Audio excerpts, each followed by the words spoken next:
The Emperor and the Kite by Jane Yolen, pictures by Ed Young. So this is a special edition because the original was cut up, rebound, so that there's page in between the pictures. So this is a translucent page with Braille on both sides. And after that, this is really special, this is a print title page and it's set in line type. So all the letters are raised so they can be read by touch. And the line type was invented by the founder of Perkins School for the Blind, which is based out in Massachusetts. So The Emperor and the Kite by Jane Yolen. And let's check out the back side of this page. This is paper, and we're checking out the indents for all those raised letters.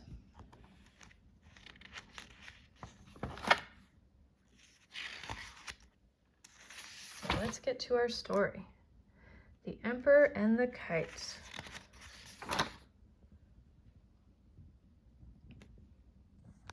So once in ancient China, there lived a princess who was the fourth daughter of the emperor. She was very tiny. In fact, she was so tiny, her name was Jiao Xiao, which means the smallest one. And because she was so tiny, she was not thought very much of when she was thought of at all. Her brothers, who were all older and bigger and stronger than she, were thought of all the time. They were like 4 rising suns in the eyes of their father. They helped the emperor rule the kingdom and teach the people the ways of peace.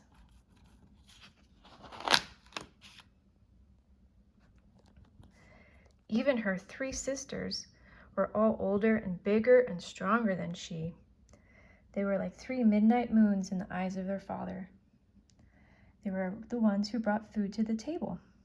But Jiao Xiao was like a tiny star in the emperor's sight. She was not even allowed to bring a grain of rice to the meal, so little was she thought of. In fact, she was so insignificant, the emperor often forgot he had a 4th daughter at all. And so, Jiao Xiao ate by herself, and she talked to herself. And she played by herself, which was the loneliest thing of all. Her favorite toy was a kite of paper and sticks. Every morning, when the wind came from the east past the rising sun, she flew her kite. And every evening, when the wind went to the west past the setting sun, she flew her kite. Her toy was like a flower in the sky, and it was like a prayer in the wind. In fact, a monk who passed the palace daily made up a poem about her kite.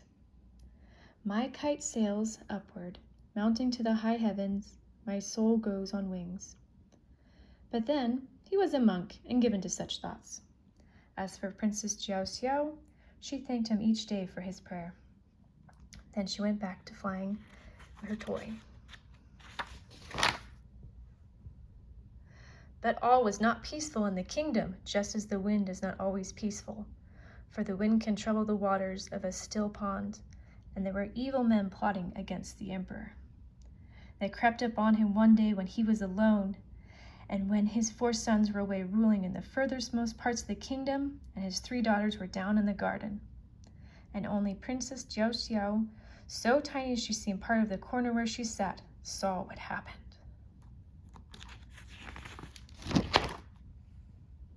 The evil men took the emperor to a tower in the middle of a wide, treeless plain. The tower had only a single window with an iron bar across the center. The plotters sealed the door with bricks and mortar once the emperor was inside. Then they rode back to the palace and declared that the emperor was dead. When his sons and daughters heard this, they all fled to a neighboring kingdom, where they spent their time sobbing and sighing, but they did nothing else all day long.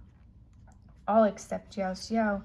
She was so tiny, the evil men did not notice her at all, and so she crept to the edge of the wide treeless plain, and there she built a hut of twigs and branches.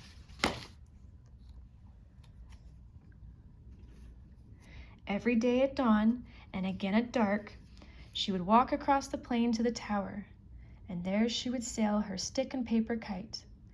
To the kite string she tied a tiny basket filled with rice and poppy seed cakes, water chestnuts, and green tea. The kite pulled the basket high, high up in the air, up as high as the window in the tower. And in this way she kept her father alive. So they lived for many days, the emperor in his tower and the princess in a hut near the edge of the plain. The evil men ruled with their cruel, harsh ways, and the people of the country were very sad. One day, as the princess prepared a basket of food for her father, the old monk passed by her hut. She smiled at him, but he seemed not to see her. Yet as he passed, he repeated his prayer in a loud voice. He said, "My kite sails upward, mounting to the high heavens.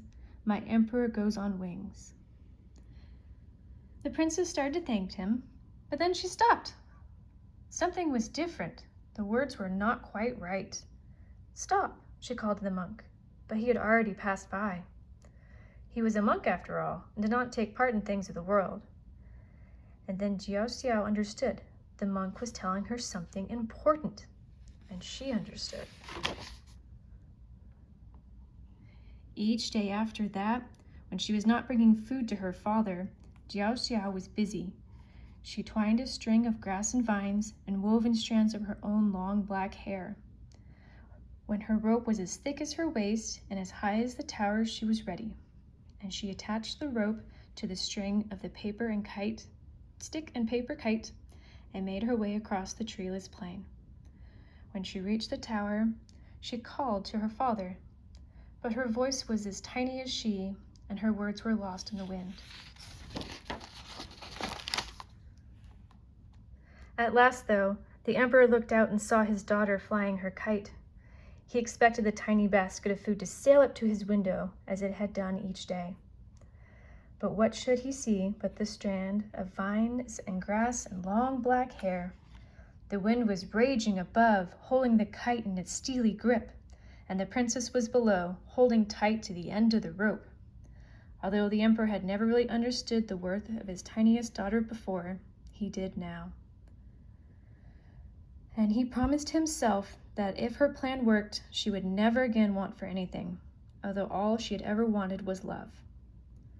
Then he leaned further out of his tower window and grasped the heavy strand. He brought it into his tower room and loosened the string of the kite. He set the kite free, saying, "Go to thy home in the heavens, great kite." And the kite flew off towards the heavens. Then the emperor tied one end of the strand of the heavy iron bar across the window, and the other end stretched all the way down to Jiao Xiao's tiny hands. The emperor stepped to the windowsill, slipped under the iron bar, saluted the gods, and slid down the rope. His robes billowed out around him like the wings of a bright kite. When his feet reached the ground, he knelt before his tiny daughter, and he touched the ground before her with his lips. Then he rose and embraced her, and she almost disappeared in his arms.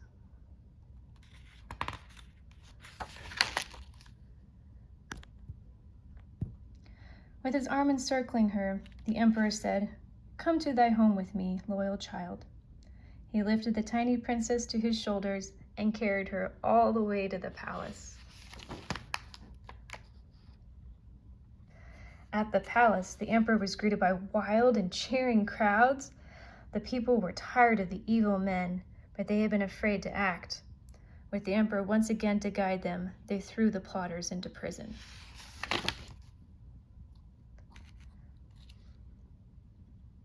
And then the other sons and daughters of the emperor heard of his return.